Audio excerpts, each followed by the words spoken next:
विश्वासरूपिणो याभ्यां विना न पश्यन्ति सिद्धस्वान्तस्तमीश्वरम् वन्दे बोधमयं नित्यं गुरुशङ्कररूपिणं यमाश्रितो हि वक्रोऽपि चन्द्रः सर्वत्र वन्द्यते सीतारामगुणग्रामपुण्यारण्यविहारिणो वन्दे विशुद्ध्यविज्ञानव कवीश्वर कपीश्वरो कवीश्वर कपीश्वरो श्रीराम बोलो श्रीराम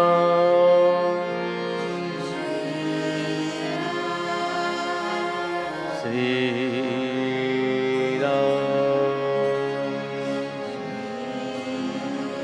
प्रेम सु सीतापति रामचंद्र भगवान की जय।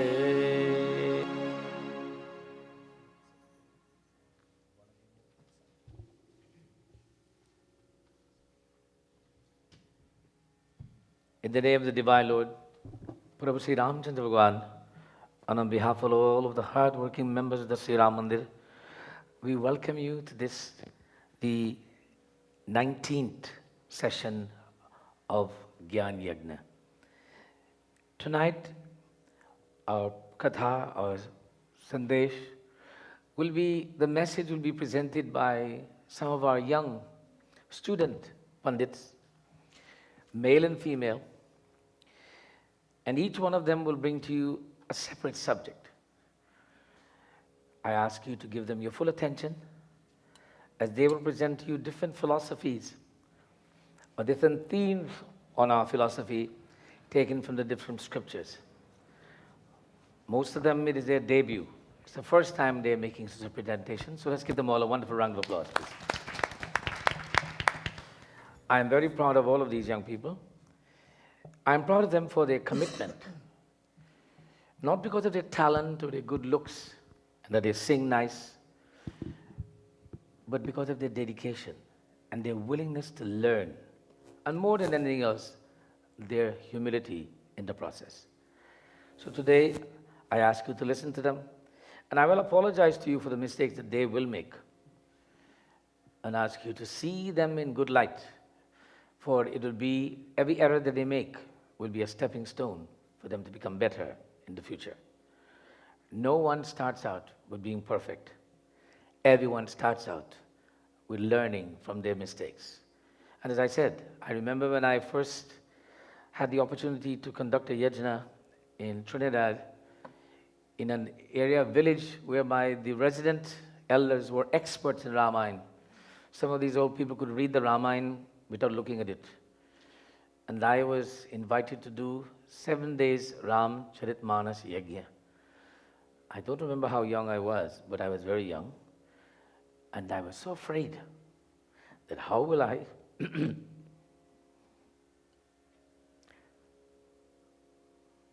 be convincing to these very learned people. And the first thing that happened when you get up there and you're invited to the house and you sit down and everybody does the puja, you're caught up in all the prayers, and then you open your eyes and you see all of these people sitting in front of you. And at the front layer of the seating, who's sitting there? All of these elders that I know very well who are the experts. So you can feel this thrill of fear that ran through my back. My spine became so weak I couldn't sit straight.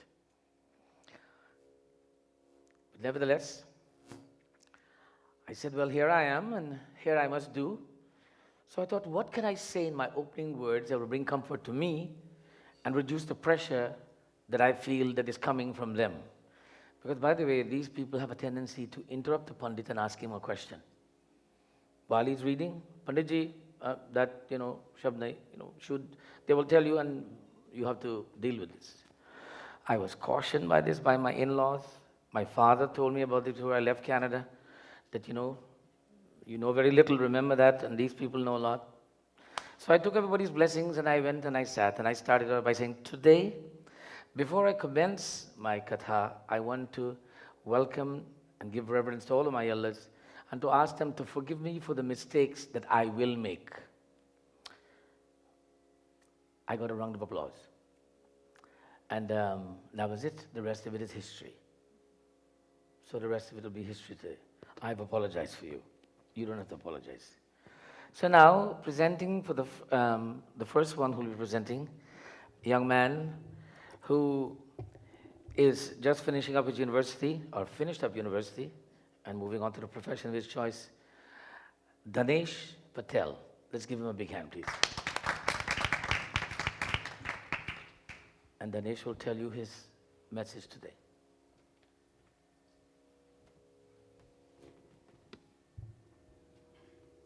Make yourself comfortable, set the mic up the way you want it.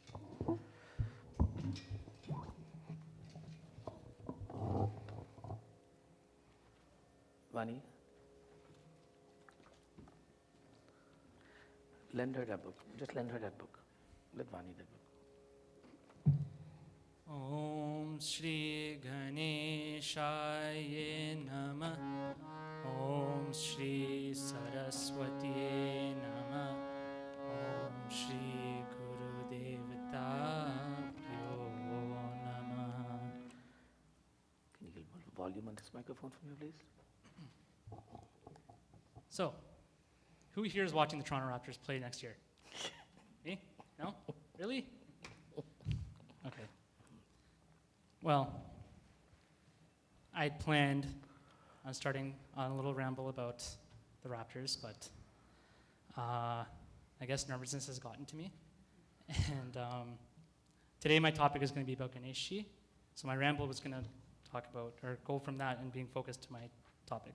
Could I interject for a second? Could you move that microphone towards you, that way, and you speak directly into it? You're sitting slanted way right now. Oh. Much better. Good. Yeah. So as my Guruji has already introduced me, I am Dhanesh Patel, and I have chosen the topic of the remover of obstacles, Ganesh. So why do we pray to Ganesh first before any puja, or why do we always invoke his presence whenever we want to accomplish something? Well, Ganesh also has the attribute of being the Lord of success. So in order to have success, we need to have a focused mind. So what does that mean? Well, as a student, that means being able to ignore everything, your computer, Facebook, Twitter, Tumblr, what else is there? Instagram is a big one. Being focused means to be able to ignore all that and focus on your textbook. No matter how boring, no matter how interesting it is to you, you have to ignore all distractions. So for me, that distraction would be the Raptors, or the Leafs, or today it would be the tennis at Wimbledon.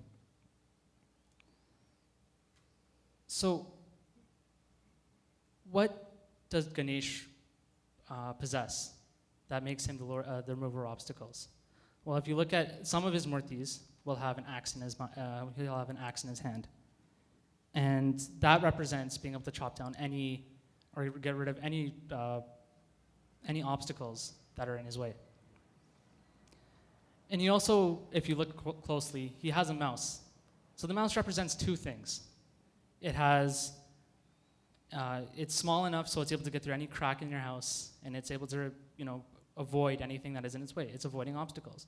But it also, as annoying as it can be, is it chews through the wires, it chews through ropes.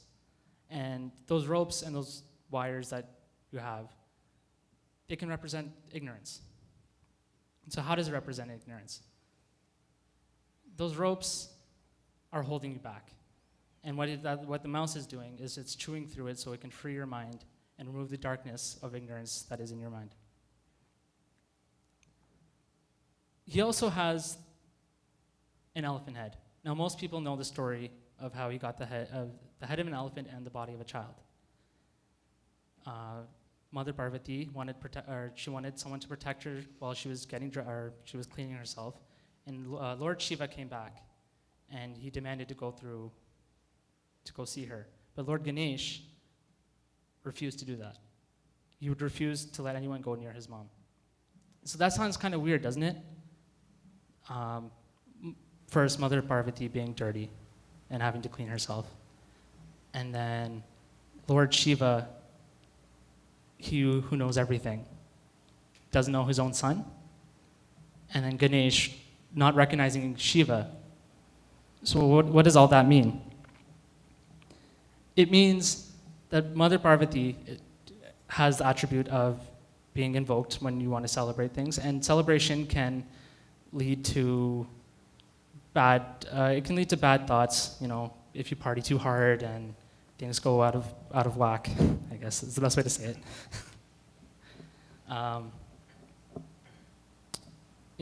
Things can happen. So she was cleaning herself.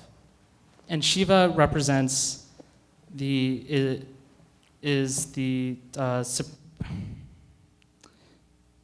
Shiva represents supreme knowledge, peace, and innocence. And when Ganesh obstructs Shiva, this means that ignorance does not recognize knowledge, and then this is when Shiva chops off Ganesh's head. Because knowledge has to overcome ignorance. In order for you to see clearly, you need to remove the ego, you need to remove ignorance. And without removing it, you're not going to be able to focus, you will not be able to be successful.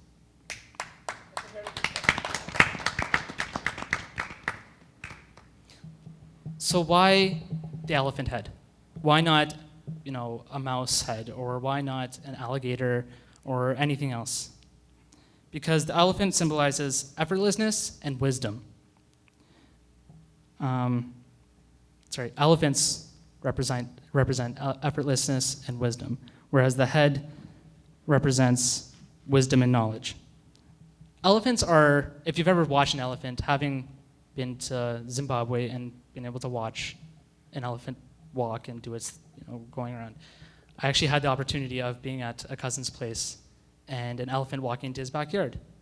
They broke down the wall, and they would go to his tree and would start eating from his tree. So the elephant, every elephant after that, was able to recognize that breach in the wall and go through it instead of having to break down every part of the wall every time. So why is that?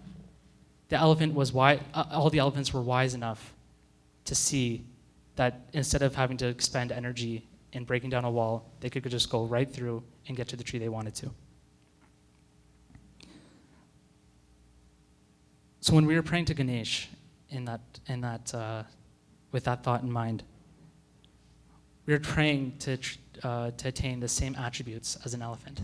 Now that might sound kind of weird, but we're praying to attain that wisdom and that intellect. So now elephants have big ears and a small mouth. What does that represent? It means listen more and talk less. That is something. And that happens to be something that Pandit Sharma likes to talk about, LTDR. So listen, think, decide, and respond. So, when you're talking to someone and they're talking, you make sure to listen to everything they have to say, and then make sure to understand what they're saying and then respond. Otherwise, if you're just listening, or not even listening, and you're just talking over them, they might not want to talk to you ever anymore, and you might lose a friend.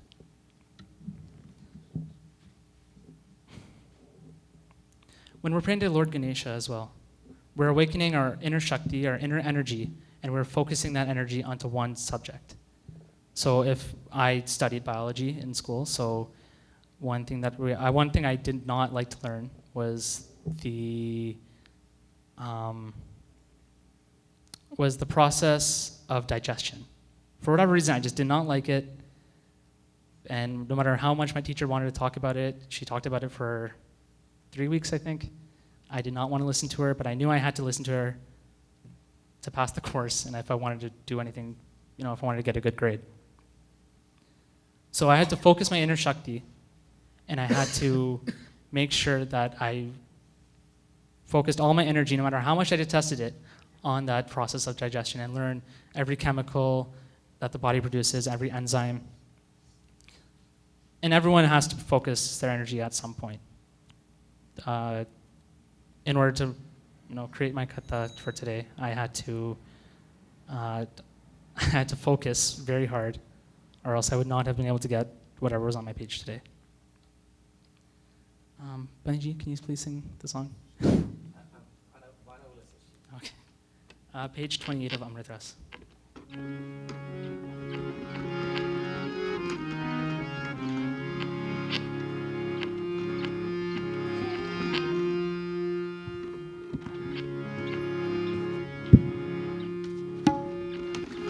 जय गणपति वंदन गणनायक जय गणपति वंदन गणनायक तेरी छवि अति सुंदर सुखदायक तेरी छवि अति सुंदर सुखदायक जय गणपति वंदन गणनायक जय गणपति वंदन Gananayak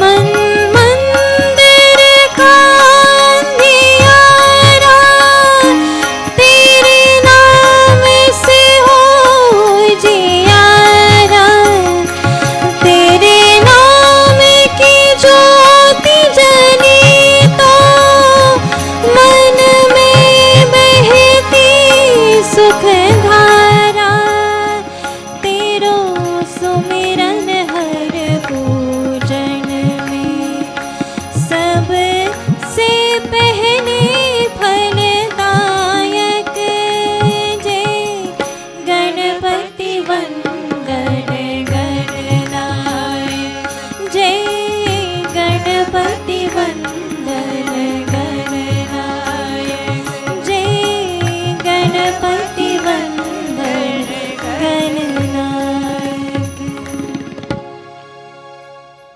Thank you. Mana mandir ka andiyara, tera nama se ho ujiyara. The darkness of the mandir of my mind has its darkness removed by chanting your name. So what is the darkness that the poet is talking about? Anyone? Ignorance.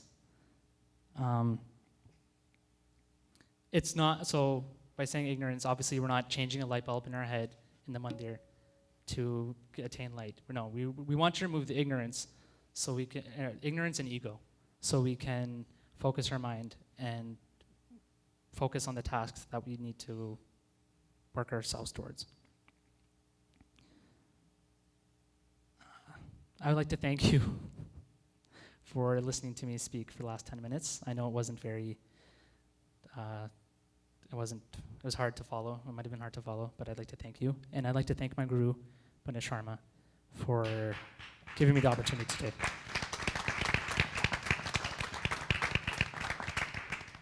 I'm sure you will all agree that although the young man is apologizing, that he may not have realized that he's done an excellent job. Let's give him a big hand, please.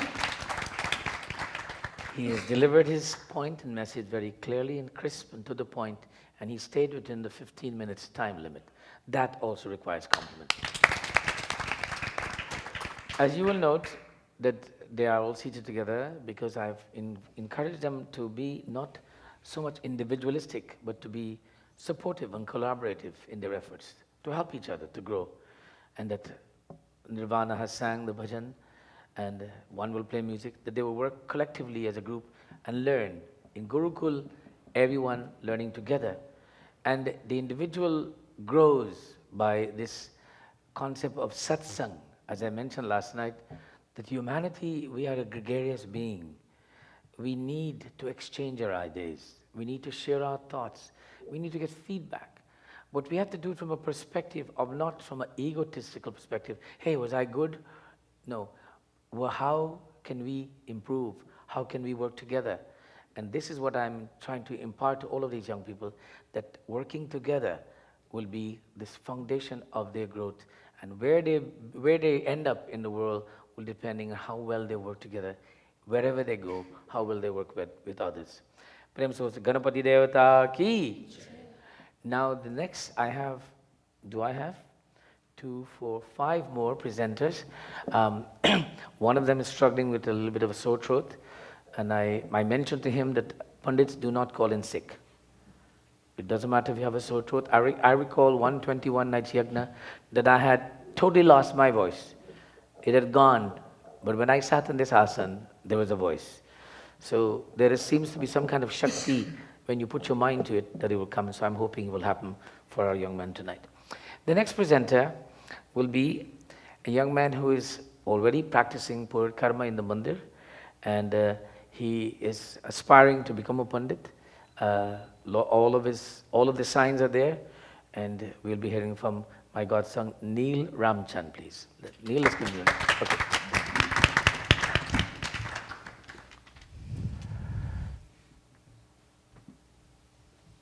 Of course, all of these young people are my sishyas. Let's give them all a big hand, please.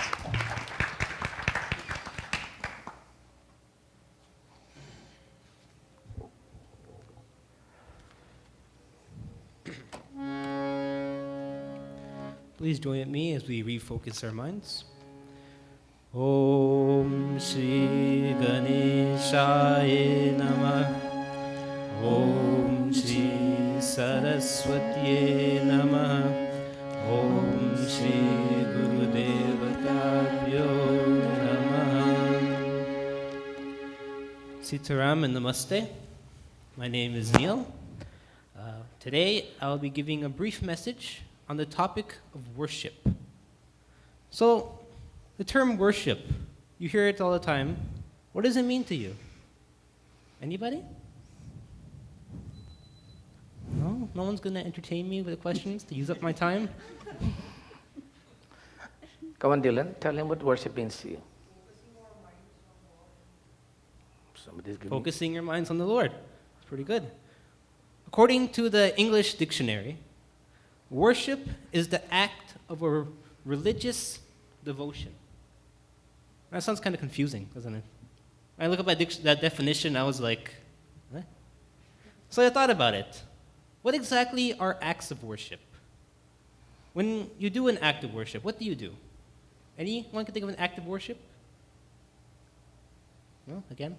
Take the prayer of posture. Prayers. Prayers is a good one, yes. Anyone else? Well, I'll be touching on 4 of them today. I'll be touching on prayer, bhajan, puja, and meditation. Let's start off with meditation. Meditation is a state of relaxed contemplation to the Lord. For those of you who come on Sunday service, they do meditation every Sunday. Meditation is done sitting upright, palms on the back of your knees, and eyes closed. They start off with pranayama, breathing exercise. This calms the mind, calms the senses, helps you focus. Then you start off with the chanting of the Lord's name to continue the focus onto God, clearing out any thoughts from your mind, clearing out any problems you may have, until all that's left is the name of God, until God is the only thing left in your mind, and you can focus onto Him in meditation. This is a form of worship, where it's just you and God focusing. There's also bhajan. When Ganesh presented just now, we heard a brief bhajan from Vana. There, in the bhajan, was the singing of the Lord's name. Bhajan is kind of like prayer, except it's done through music. With music,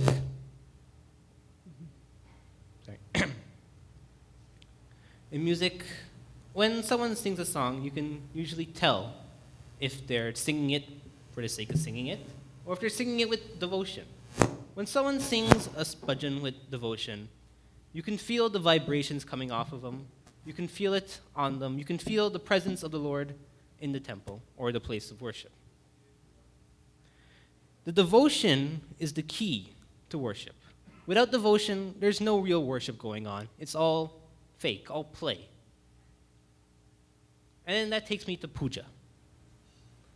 Many people do puja. I'm pretty sure everyone's done a puja at some point in their life here. When some people do puja, they come with their fancy new clothes, new kurta, new sari. They make sure they have the best food around, clean up everywhere, clean up everything. But themselves, in their mind, they're not clean. They're dirty. They're thinking of problems. They're thinking of if everything's going right, the food's going to taste good, that kind of thing. When you're doing a puja, you need to clear your mind of all distractions. You must keep a clean mind, a focused mind. When you're doing a puja, once again, you must have the devotion. Devotion is the key to everything. Without devotion, there is nothing. And when you're doing the puja in the name of the Lord. You're not expecting nothing in return. You're just doing the puja because you want to do the puja. And then that takes me to prayer. Now, prayer is an interesting thing. What is a prayer to you? Anybody? Praise to God. Prayer is a prayer? You can't use the word in definition. That's not nice. It's praise to God. Praise to God. Praise. Yes, that's a good one. Prayer is basically, well, let's go back to the English dictionary, because dictionary is helpful when it comes to definitions. The definition in the English dictionary is a request for help or expression of thanks to God. And there's no praise in that. I don't know why. So, we look up the Hindi word for prayer, pratna. The definition of pratna is praise, giving thanks or a request. So using the two words, we can form a formal definition. A prayer is the singing of praises, the chanting of praise. It is the giving of thanks to God, and it's also the asking of requests. Now, asking requests, what do I mean by that? I don't mean praying to God and then going, hey God, you see that Ferrari out there? I kind of want it. Think you can do that for me? I'm not going, hey God, I got this lottery ticket on me. Could you make it the winner, please? No. When you're asking for God, you're not asking for materialistic things. You're asking God to accept your offerings, the offerings you are giving to Him with all your heart and devotion. You're asking Him to accept it, and you're asking Him to accept your thanks to Him, the thanks you're giving to Him for the opportunity to live your life to the fullest. And you're asking Him to make you a better human being for the sake of all humanity. That is the real essence of prayer and its definition. So here, I'll give you an example of a prayer and its meaning. Everyone knows this prayer. You can join with me. Tvameva mata cha pita tvameva tvameva bandhu cha sakha tvameva tvameva vidya dravinam tvameva tvameva sarvam mama deva deva tvameva sarvam mama deva deva. Tvameva mata, you are my mother, the supreme one without a second, who nourishes me with divine love and graces my life with self-respect. Chapita tvameva, and you are my father, the supreme being who protects me by raising my consciousness and transforming my mind into a Tvameva bandhu chasaka tvameva. You are my true relative, with whom I am eternally related as Atma with Paramatma. And you are my best friend, my eternal companion, and dearest confidant who will never leave me. Tvameva vidya.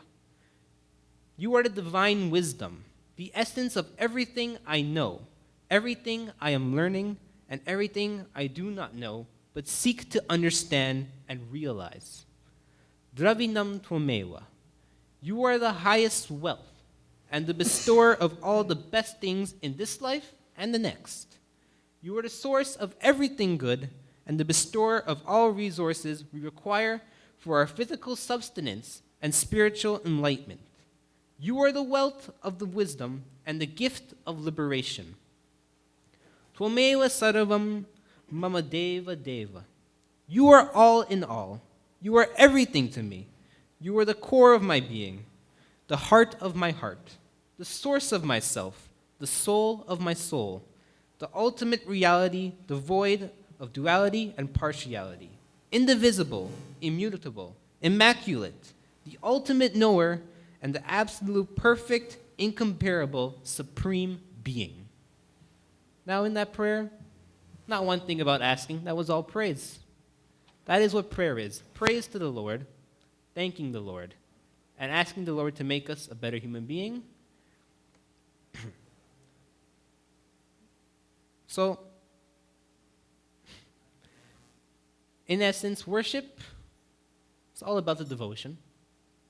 It's all about making sure you are focused onto the Lord, making sure you are not asking for anything in your prayers except to thank Him, to accept the offerings you are giving to Him, and to help the world become better and better every day. Thank you. Namaste. Well,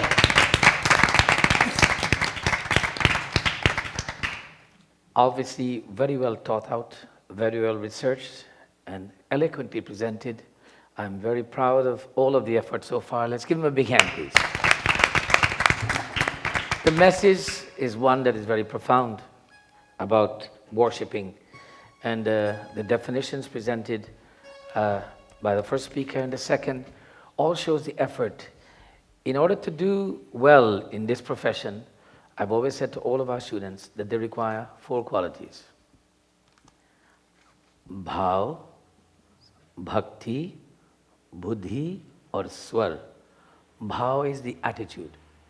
And the attitude is mental, physical, and spiritual.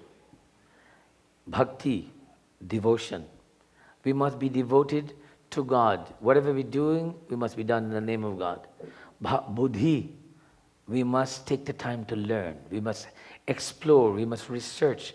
We must identify. We must try to relate, make sense of what we are about to say. Swar. Swar, many people think it means sweet voice.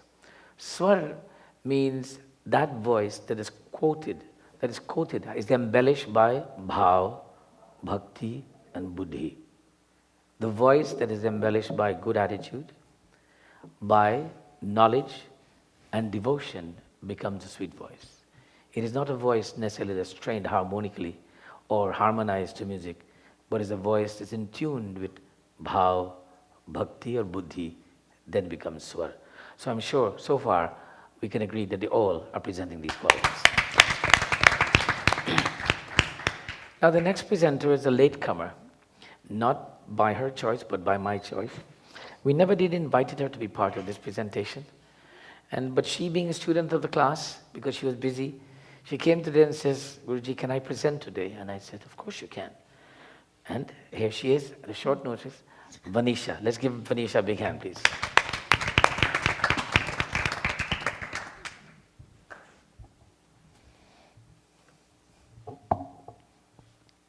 Sitaram, everyone.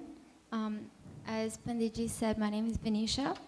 And before I start, join me again in the prayer to focus our mind again. Om Shri Ganeshaya Namah. Om Shri Saraswati Namah. Om Shri Guru Devtabhyo Namo Namah.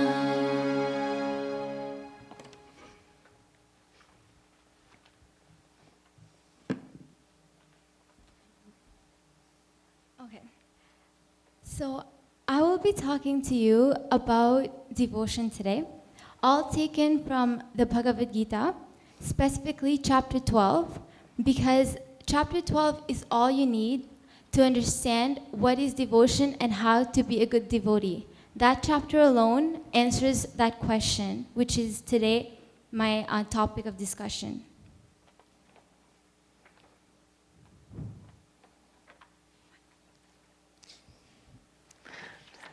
Sri Krishnaya Vasudevaya Govindaya Namo. 19, page 19, 19, 19,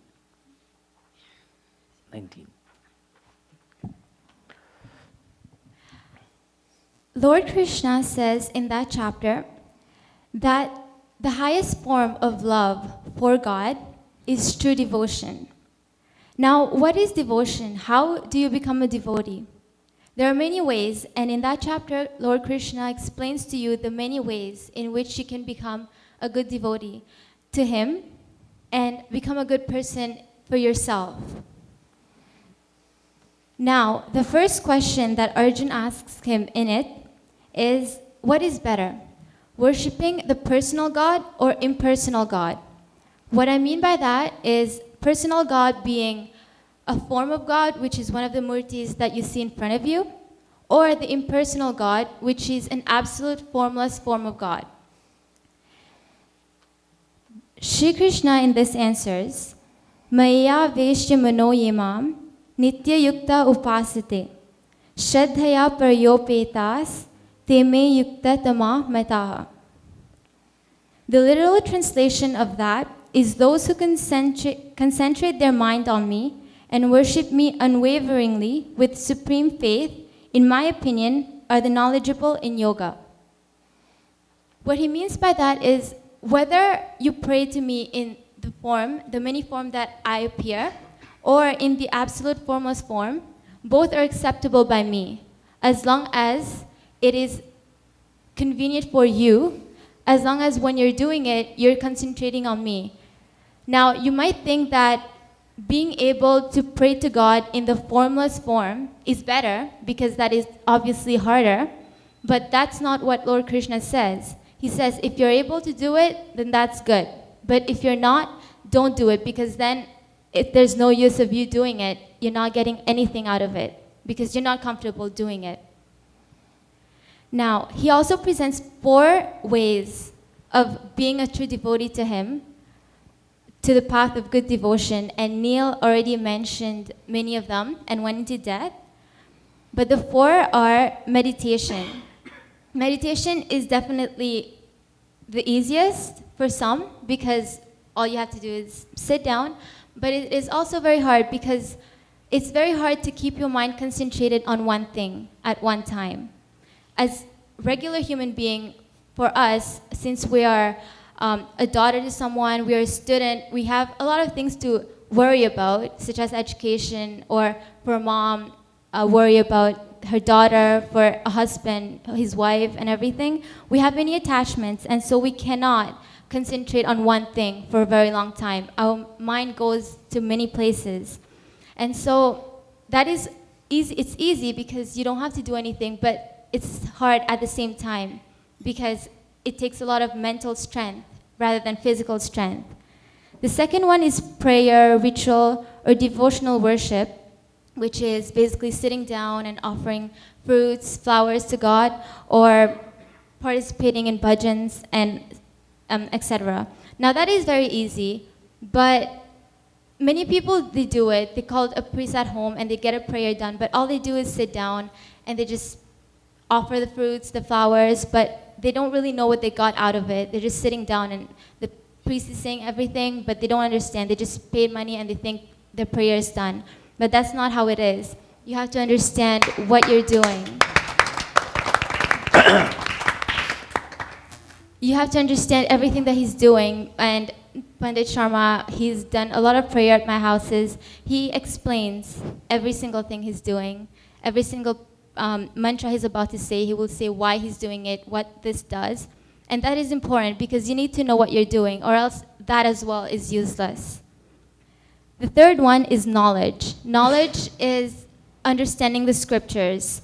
Now, God says that is the biggest form of devotion, reading the scriptures and understanding them. It's better than any type of prayer, worship, or any type of activity that you do to connect to God. Reading His scriptures and understanding them and putting them into practice, obviously, is the biggest form of devotion.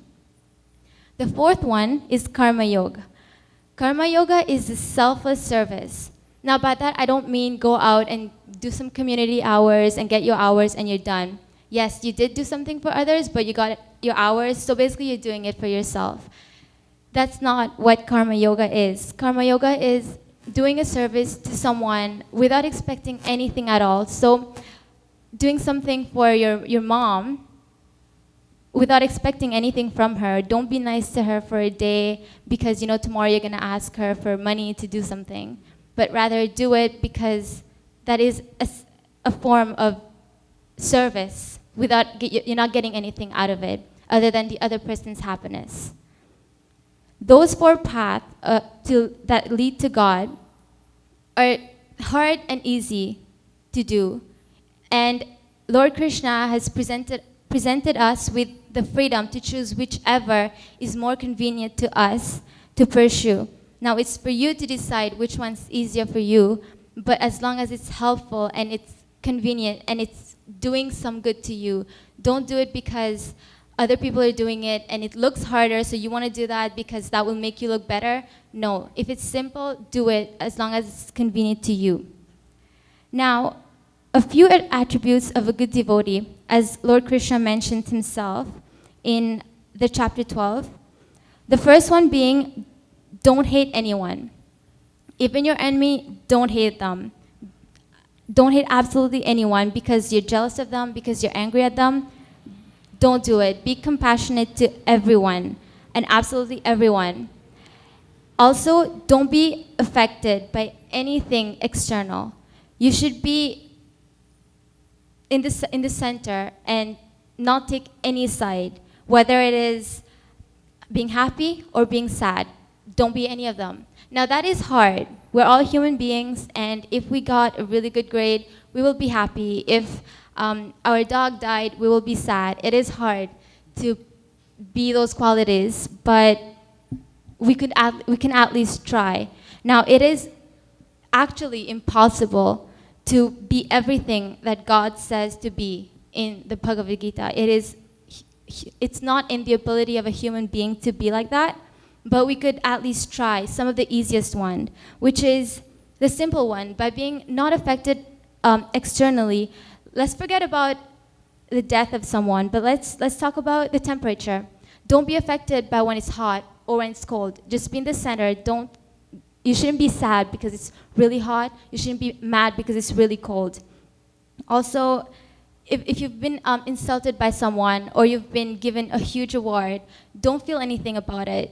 Don't feel bad that you got insulted, or don't feel that you're the best person in the world because you just got an award. It's nothing. Just be in the center and be selfless and don't react to such things. It's hard as human beings, but we could at least try that.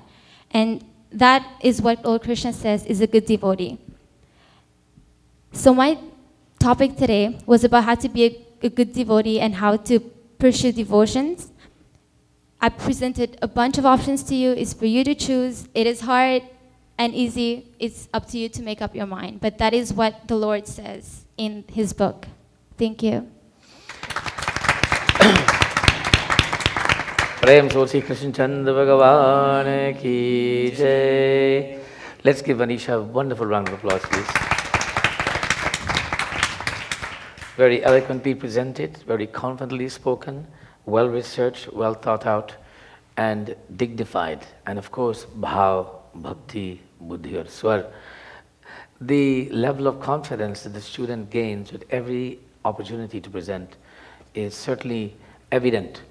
Now, when Vanisha first came to the mandir, she is from Mauritius, where French is the native language, and Hindi or Bhojpuri is there, and then English is the other language. But she has come a long way with the English, and her Hindi is excellent also. Let's give her a big hand, please. The next presenter It's a young man who is certainly a committed das. Das here meaning, in the traditional sense, the word translation as servant, it doesn't really mean servant in servitude, it means a devotee of the Divine Lord. Das is the masculine, dasi is the feminine. Das, a devotee, one who serves, who does things in the name of God. And not to say that others don't, but he has made a commitment over the last, I don't know, 1 year and a year and a half, 2 years, to become an integral part of this mandir. And he wants to learn everything. And he's committed himself, not only does he want to say it, he does it.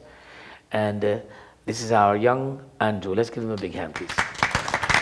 Now, Andrew, you will tell us your correct Hindi name, please. Okay? It's a beautiful name, please. Din Dayal. Deen Dayal. Deen Dayal. Give him a big hand, please. Mic test, and can we test the harmonium? Mic test. Please put the microphone directly in front of you so that you don't have to, when you move it like that. Okay. Sitaram and Namaste, dear devotees of Ram Mandir. I'd like to start off with a short prayer, as you may have heard already. Om Sri Ganeshaya Namaha. Om Sri Saraswatye Namaha. Om Sri Guru Devatabhyo Namo Namaha. Sitaram and Namaste once again. Today my topic will be on a very interesting topic. I want to speak on the topic of respect. And I'd like to pose a question because I'm very nervous right now, to be honest, and I feel that if you get involved, you will help me finish this in one piece. My question is, what is the first thing that comes to your mind when you hear, not the topic alone, just the word respect? Nobody?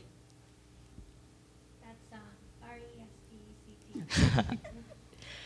Many of people that I've asked this question all tell me that they all give me advice when I ask them, what do you first think of when you hear the word respect? And they all say, well, when I think of respect, I think of people who are, brave or strong, or sometimes I think of people who force respect onto others, like dictatorships and whatnot. But I want to take a different turn on respect. I want to take respect to a whole new level that hasn't really been touched upon very much. I want to talk about respect in the sense that, what does it take to be respectful? Because I believe that many people can gain respect. It's very easy, especially in today's society with how we determine this word respect. But the hardest thing to do is to make yourself a person that can respect anything and anyone. I want to break respect down into, I think, roughly around 3 subtopics: wisdom, patience, and humility. Sorry about that. And I also want to thank the others that have spoken before me, as I will be using some of what they've said. I just got that because I haven't had much time. Okay. So I want to take us to a part in the Ramayana where we talk about, this is the scene where Lord Rama has already broken the bow of Shivaji by mistake. The only task he had to do was lift it, and he would have won the challenge that was set before him, and then he would have won Sita's heart, as they say. But with his strength, by tying the bow, it broke. And everyone was happy and very, very fond that Lord Rama was so strong in proving his strength. But there was one person who was very upset, and a very holy person. His name was Parashurama. And Parashurama was very, very mad, to the extent where he waged death upon Lakshman. Now Lakshman in this Chaupai will represent a respectable individual and how respectable people take situations that come at hand. I've chosen this because I feel that many people base their respect on how they are treated by whom they respect. Some people say, I respect that Guruji, but he has no manners whatsoever. None. But that shouldn't matter. Respect, in my opinion, is based on who you are, and it develops you as a person. Sri Ram Jai Jai Rama. Sri Ram Jai Jai Rama. Lakhan कहे हस हमरा जाना सुनहु सदा भव समाना श्री राम जय राम जय राम श्री राम जय राम जय राम काचित लबुजुन धनु तो दखन राम नयके भोरे श्री राम जय Ram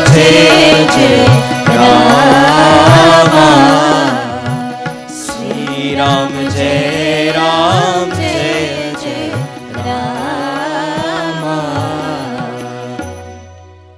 This is Lakshman replying after being threatened by Parashrama of death. It says here that Lakshman said with a smile, and I'd like to stop right there, with a smile. What does a smile say about somebody? Does anybody have any suggestions? Yes, Fridra? That they're happy. And how can Lakshman be happy? His happiness is the outcome of being content or being humble. How can he be happy when someone has waged death upon him for what his own brother has done? And his brother has done such a great thing, in fact. To continue, he says, listen, holy sage. Now, in my opinion, this is where wisdom truly comes in. Because Lakshman knows that this holy sage is very upset to the extent where he waged death. And it is not of the caliber for a holy sage to wish death upon anyone. So obviously he has forgotten his position. So Lakshman realizes that maybe if I remind him that he is of holiness and he is a holy sage, that there's no reason for him to be acting in such way. This is where wisdom comes in respect. And how do you obtain this wisdom, one might ask? To start off, Lakshman said this with a smile, meaning his mind is pure. In order to smile, I believe you have to have a pure mind. You can't have a smile with a dirty mind. Some people are good at it, but not too many people. And I feel as though Lakshman's mind is very pure at this very moment. He says, listen, holy sage.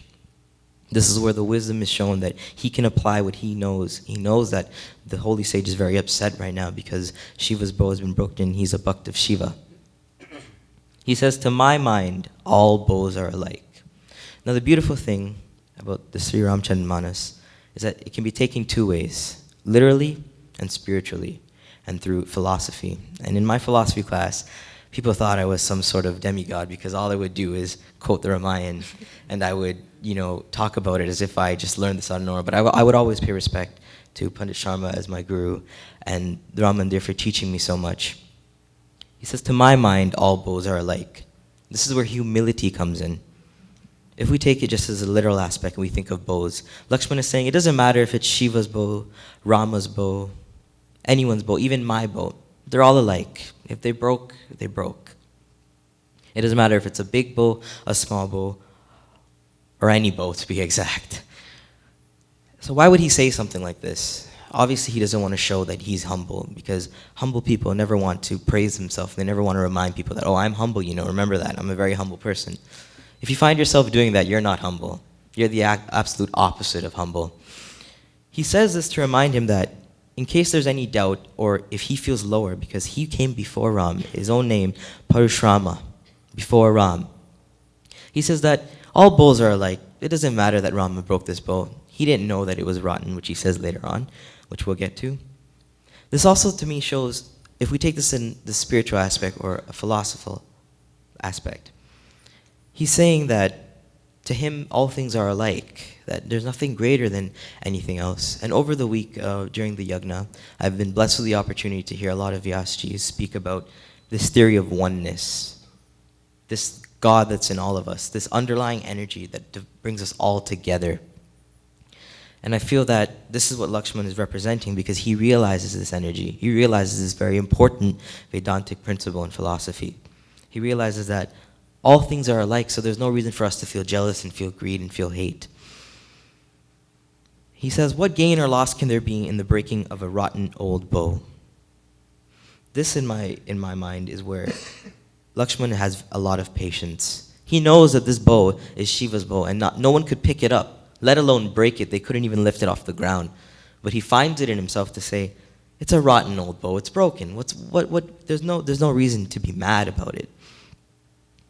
Now, some of us, if we have a friend that we're defending, and we know our friend has done great, and our friend is dear to us, I guarantee you, we would not say anything of this nature. We would say, he did it, he deserves it, this is his job, he did a good job, and all you have to say is bad things about him, how dare you? Lakshman doesn't get on like this, because he knows it is not wise, because he has that wisdom, as I talked about earlier. And he also has that patience to find it in himself to calm somebody else down. I feel that to calm someone else down, you have to have a lot of patience, because you need to be utmost calm to be ready for anything. He's calming him down and saying, what gain or loss? Rama mistook it for a new one. He's saying that Rama said it was a new one, but he might have made a mistake. There's no need to be angry. And this is where all three of the wisdom, patience, and humility come into play, because Rama is Lakshman's brother. He should feel happy that he has such a great brother, that's such divinity. But he doesn't praise, and he doesn't say, oh, my brother did this, my brother did that. He said, maybe he made a mistake. His own brother, who is divinity, he says, maybe he just made a mistake. And he says it patiently and calmly to calm Parashurama down. Now, I've spoken about what respect is and the three aspects of respect, but not everybody can get to this level without some sort of training. And I want to share with you what I've learned over the past week through Bhagavad Katha and many Ramayana readings. Meditation, as spoken about earlier, is very essential to calming yourself down. And I don't think of meditation as a form of worship yet. I will get there, but I think of meditation as a form of relaxation, which is needed in order to have spiritual knowledge or to be able to obtain spirituality or to be close to God. You need to be relaxed yourself. And I always say that, why couldn't God just make us, all relaxed, all respectable? Because if there was no reason to try, then there'd be nothing special about being respectable. There'd be nothing special about meditation. There'd be nothing special, and all our lives would be dull. And I realized over the past year that I'd rather be really, really, really, really busy than doing nothing at all. And I've seen that here. Being really busy keeps my mind active. I'm less likely to get depression, less likely to be upset, less likely to be sad. And I'm learning as I grow. And that's why there's these challenges in life. It's not good to see them as difficulties. It's good to see them as another thing that we can jump over to say we're capable of this. This life we've been given, we can do something with it. So meditation, many of you might have seen meditation spelled as O-M. And Vyasji Bhupendra Pali said that is wrong. It's actually a three-syllable word, O, and M. And the three syllables all have different meanings. The A is for pain, and the O is for anxiety or, that tight feeling you always get in your chest, and the M is for memory. Now there's reasons, but I will share that with you next time. So when I meditate, I generally focus on what's wrong with me. And I might be wondering, have I gotten off topic? I promise you I haven't. I will get back to the topic of respect. But what happens is when you meditate, your mind is running all over the place, but in a good sense, and your body is rest. You leave your mind to run and to find where it belongs. Because many times when we're doing our day-to-day lives, we're using our body, using our mind, thinking, especially in a world where it all requires knowledge, logic, math, work life. We never get into the spiritual side. We never ask questions that can't be answered. The greatest way to grow is to ask yourself a question that you can't answer. There's no one answer to it. There's many multiple answers. Because as Panditji said, we all need to speak and share our ideas. And questions such as, who is God? There's no definite one answer. Although they may be very similar, there's no definite one answer. So meditation is very key into helping yourself grow and making yourself calm with yourself. Because if you're calm with yourself, you can help somebody else who isn't calm with themselves. And now the next thing is to practice to be respectful at your own home. Even if your parents, tick you off because you're in this stage where it seems as they want you to keep working, keep going, and they don't want to respect you. Respecting them, regardless of whether or not they respect you, makes you as the individual. And it even builds your own karma for life outside. So I would like to conclude now, as there's still one more person to go. I'd like to conclude on the fact that respect can be obtained by almost anyone if they know how. But to be respectful requires a good personality which is capable of wisdom, humility, and patience. And I want to ask a question. With wisdom, humility, and patience, is it hard to get to God if you have wisdom, humility, and patience? Isn't it all we would need? Wisdom, humility, and patience. Because if you're patient, you don't do anything violent because you have time to think. If you have wisdom, you can use what you know, and it doesn't matter what you know. You can know one mantra, and you can know that this mantra is meant for this, and we have to be devoted in such a way. These three things are what make humans very knowledgeable and very closer to God. I feel that we're all capable of getting there, but if we can learn to respect God's creation, then when we see Him, there'll be no doubt that we can be able to respect Him. I'd like to end off on that. Thank you.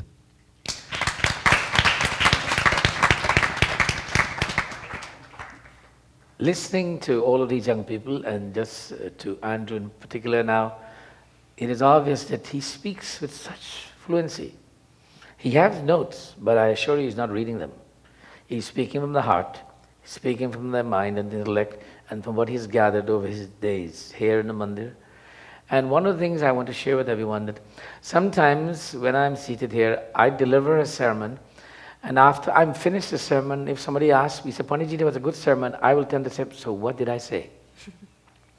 Because I did not write it down, I did not know of it before I sat here.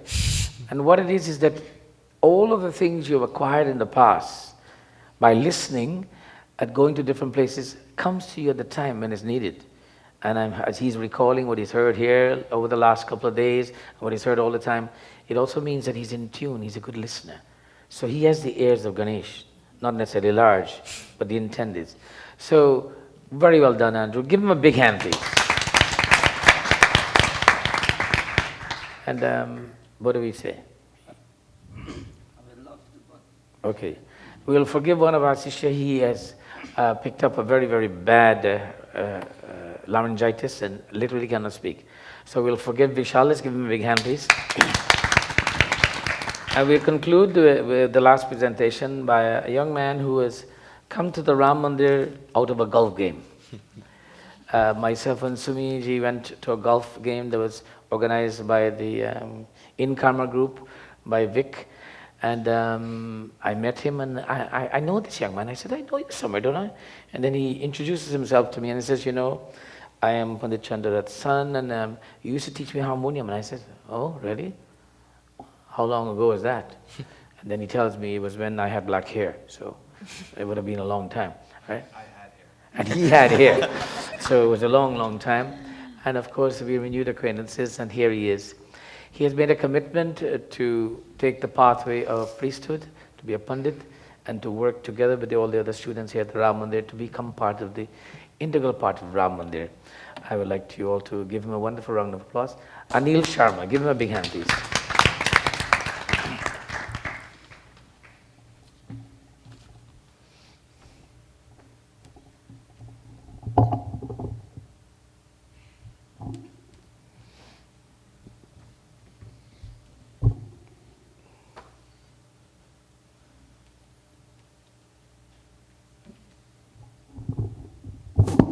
I must tell you that when I listen to all of these young people and look at them also and understand the wisdom they've presented, I have no doubt that my replacement is right here amongst all of them who are presented, and in the future, so all of them collectively, definitely, individually, for surely, there is future for Ram Mandir in the hands of these young people. Give them a big hand, please.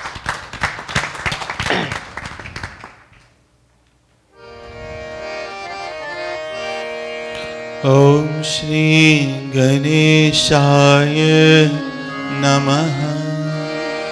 Om Shri Saraswati Namaha. Om Shri Guru Devatabhyo Namaha.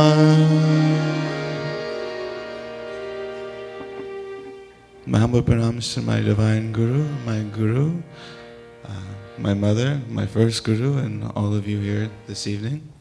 Jai Sri Charan. I just want to say, if you do go to the Inkarma golf tournament, it doesn't necessarily mean that you will become a Pandit, so don't be shy about going if this isn't for you. I will be reading from Ramcharitmanas, and I will be reading Uttarkand. So, in this, Prabhu Shri Ram has gone off. He's gotten married, had his wife kidnapped and all the process, rocks flying and things like that. And then he comes back, and in this part of the Ramayana, he's teaching everybody what all the knowledge that he's gained from all that hardship. He's come back and shared it with everyone. And I feel this is a very appropriate thing.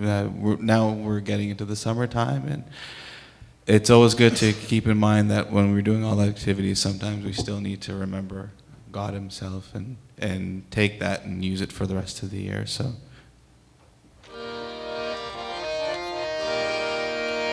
That mic. Yeah. Put it there. You can put it on the back end of the harmonium. No, on top of the harmonium back. Right, good.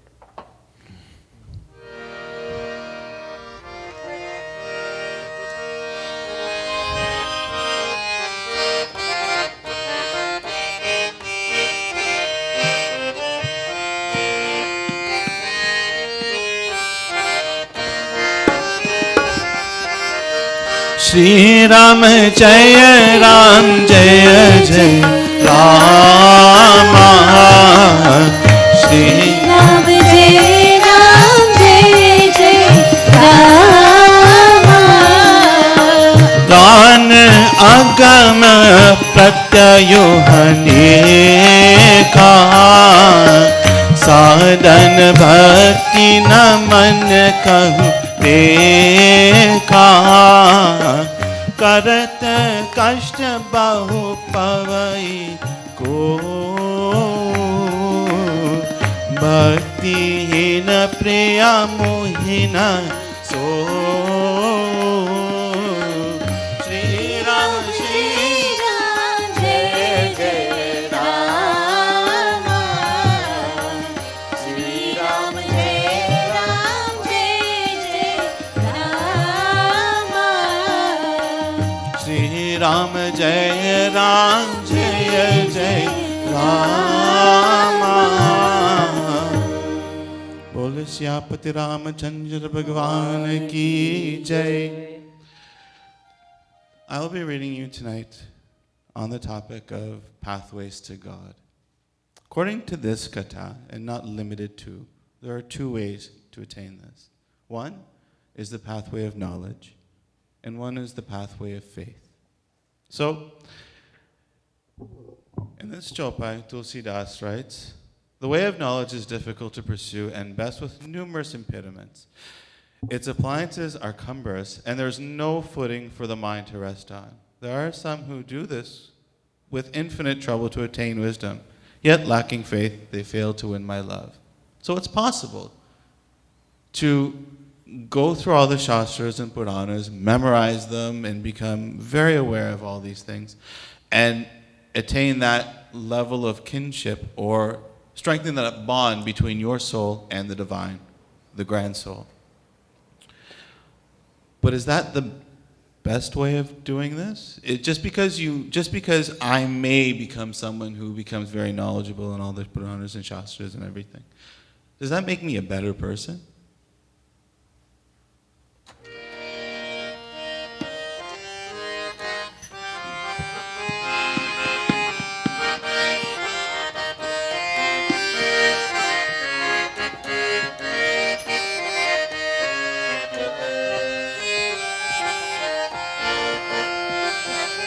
Shri Ram Jai Ram Jai Jai Rama.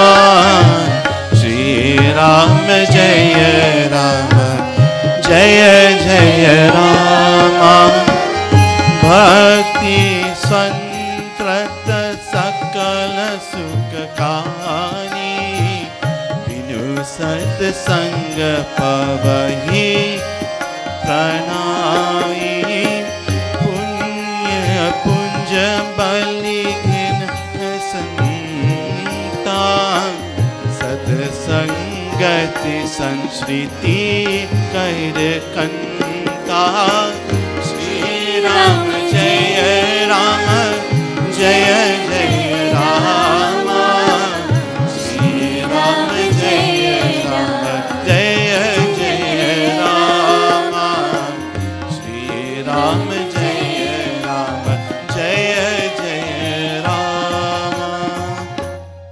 Faith is independent and in a mine of every blessing, but men cannot attain it without the fellowship of saints.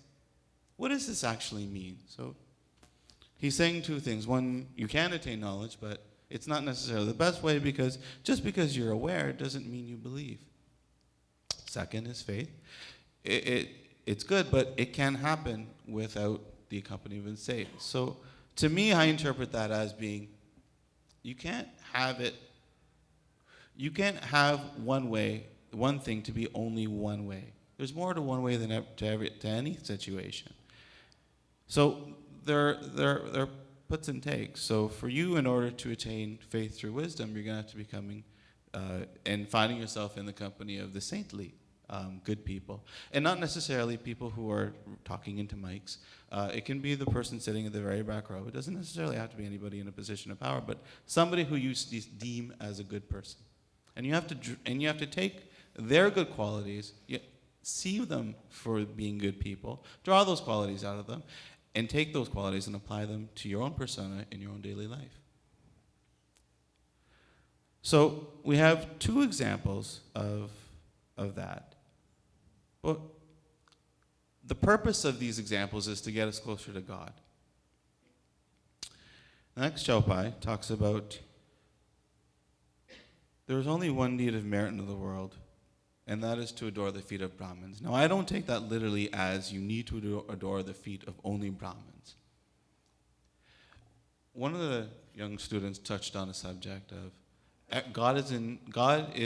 the divinity of God is inherent in all beings. It's not just in one, it's just not in God. It's that same spark is in all of us. I mean, we all know this. This isn't new for anyone. There's no point of finding God if you can't do anything good for anybody else. What's the point of coming to pray every day if you can't have anything to offer anybody else other than your own self or your own family? That just makes you selfish. That's what he's saying there. So, I will continue on and try not to mess this Chaupai up.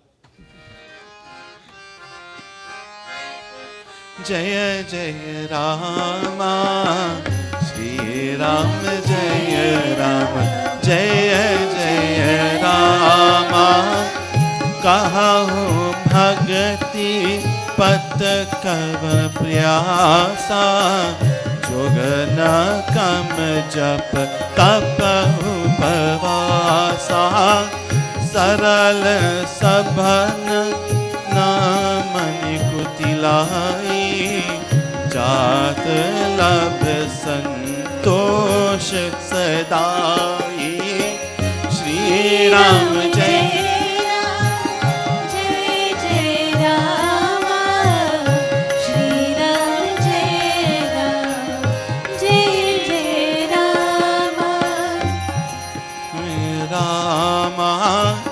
Jai Jai Ram.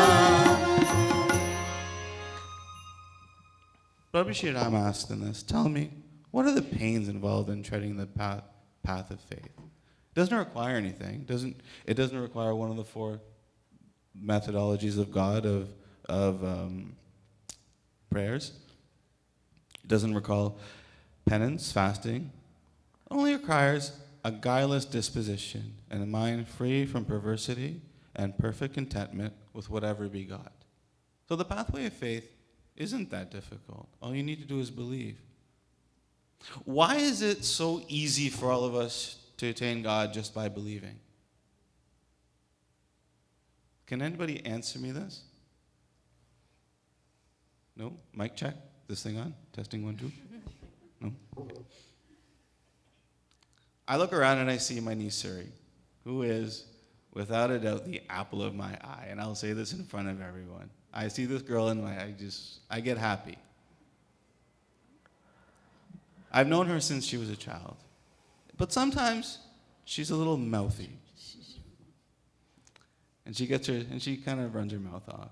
But no matter what she does, regardless of anything, when she sees me and she says Uncle Nil and she puts her hands up in the air, I'll pick her up. It doesn't matter if I'm holding my favorite meal or whatever the case is. I will take that child and pick her up. I might be extrapolating my importance in the universe by using this as a reference, but God is no different. The reason why I pick her up is because she believes in me. I know she believes that I'll keep her safe. I might buy her a nice birthday present. I'll give her a hug. I'll tell her a joke. I'll spend a little time with her, whatever. She knows I'll do that. And because I know that she does that, no matter what she does, when she puts her hands up in the air, I'm picking her up. God is no different than that, because that's all God wants. God exists only to preserve and love. It's nothing else. I've never come across any writing or literature that says God is spiteful and vengeful or anything else that we have to be fearful of him. God is a loving creature filled with love and only love, and that's all he is. He. We'll figure this out next class. I didn't want to kind of ramble on for too much, but I think I've said what I needed to say, and I just wanted to thank all of you for sitting so attentively and so patiently. I also like to thank Pandit Dhanesh, who has come visit us. He's the graduate of the program. And I would just like to close with one small bhajan. And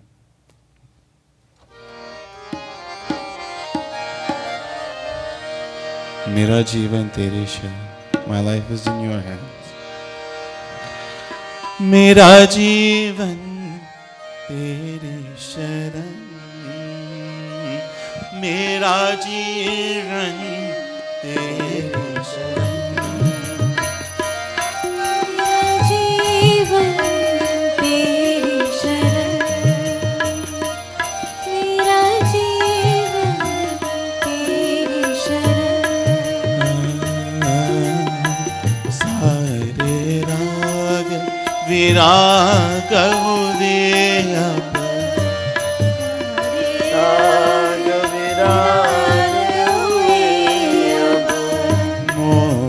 सारी त्याग हो दे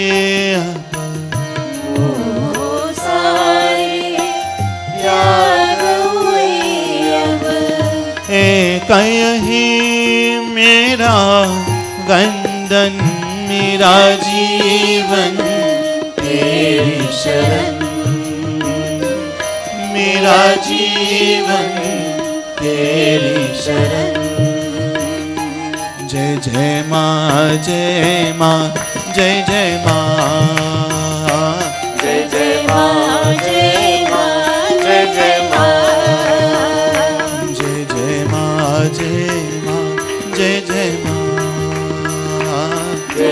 माँ जय माँ जय जय माँ जय जय माँ जय माँ जय जय माँ जय जय माँ जय जय माँ जय जय माँ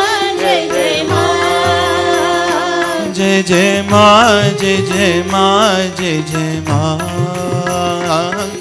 जय माँ जय जय माँ जय जय माँ जय माँ जय जय माँ जय जय माँ जय माँ जय जय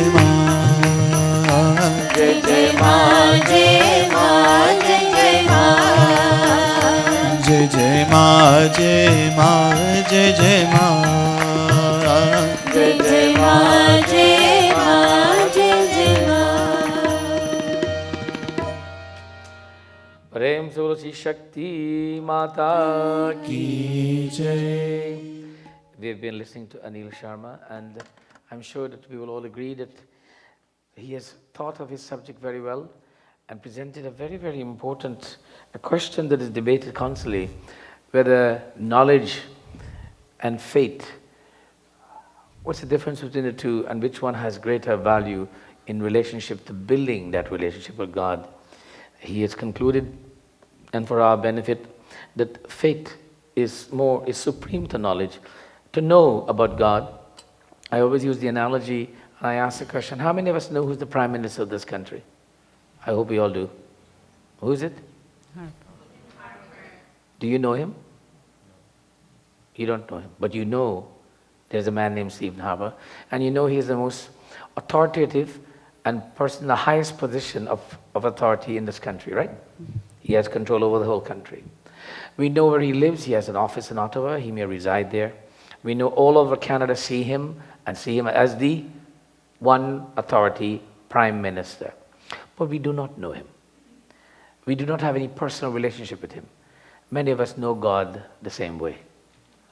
We know that God exists. We know where He is, but we do not have that personal relationship with Him. And faith is what builds the personal relationship. The prior is the knowledge of God, that we know His authority, we know His domain, we know His powers and His glories, but faith is where the relationship with God comes in.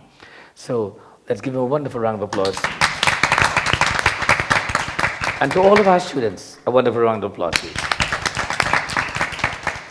I am truly pleased tonight. I feel that it is a milestone in my life that has come to a conclusion. And then tomorrow night, it will be another milestone in my life when Nirvana and Shivana will present. They have presented before, but they'll be presenting Katha for at least 1 hour tomorrow night. Let's give her a big hand. Vana is here. All of these young people, and all of them are not here, there are many others, are striving to achieve, in a very humble way, the ability to continue to practice and to promote our dharma. We can practice and promote our dharma by presenting it in a very humble way and a very simplistic way. Today, there are those who present and expound upon religion. As I wrote to one of our young people who wrote an article, that he was presenting an article, but it sounded like a Bible-thumping evangelist. You know, some of us are they are demanding, this is the way you look at God, and that's how it is, and so on and so on. And then there are those who takes the philosophy of God and takes it and says, here's how you can apply it. And I caution all of our young people that we must always remember that when we are speaking, we must always speak in that an inclusive, not to you, it is to us, to we. We have to accept these things. We have to learn this philosophy. The speaker also must be included in that. As such, it is for us.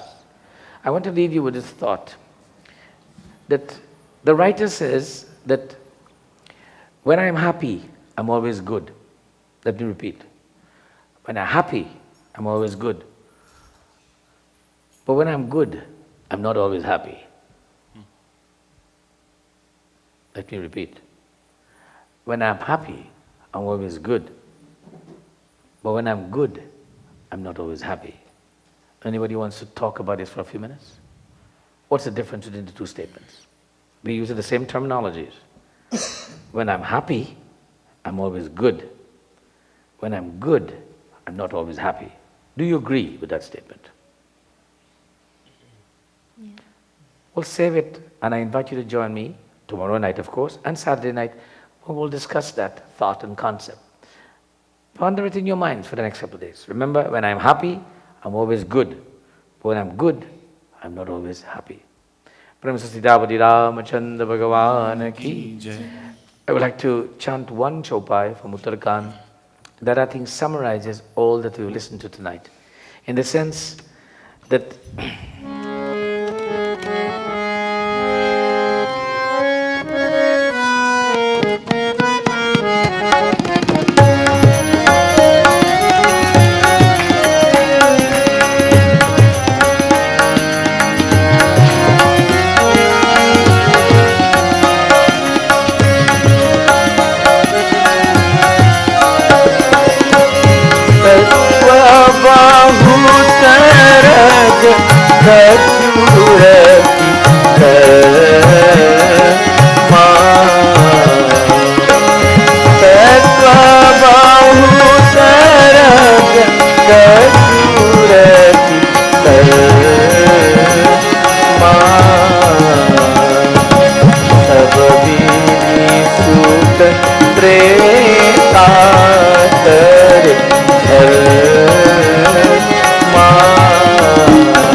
give today, there's an abundance of goodness, although we may hear only of the not so goodness.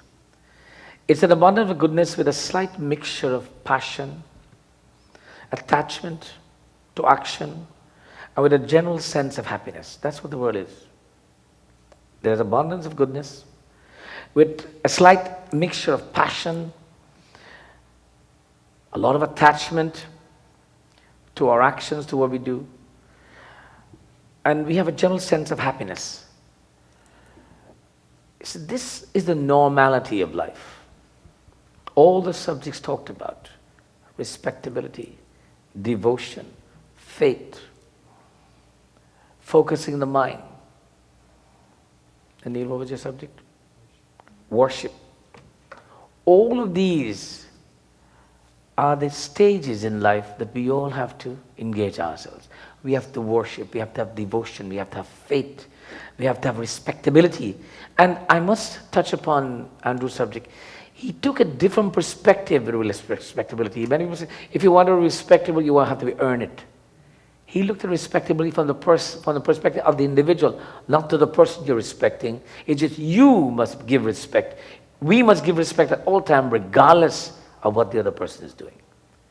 And that is a unique way, and I think he was rightful said when he said it is a unique approach to looking at respectability. When he came to me with the subject for discussion, I was taken back when he presented to me how he wanted to present the subject. That is from the perspective of the one showing the respect, not the one we're showing the respect to. Society is so full of, well, I can't respect you because you're this and that. That is not your right. It is your right to only to respect at all times, regardless of what the substance. Because the respectability determines your characteristic and who you are. Let's give him a big hand for that, sir. Sant Goswami Tulsidas is saying that the world we live in, as I said, is all of these things. But to make it more effective, we need to have a focused mind. We need to have faith. We need to have devotion. We need to have the worship. And we need to have respectability. We didn't plan this, but that's how they made it out. Give them all a big hand, please. We thank all of you for being tonight, and we invite you to join us tomorrow night when our youth group is sponsoring Preeti Bhojan, and anyone else who wants to join them can do that tomorrow night for sponsorship. And Nirvana and Shivana will be presenting Ramayana Katha, and we will be starting at about 7 with Vyasa Puja, and then Ramayana Katha to follow after that. And then I will be concluding our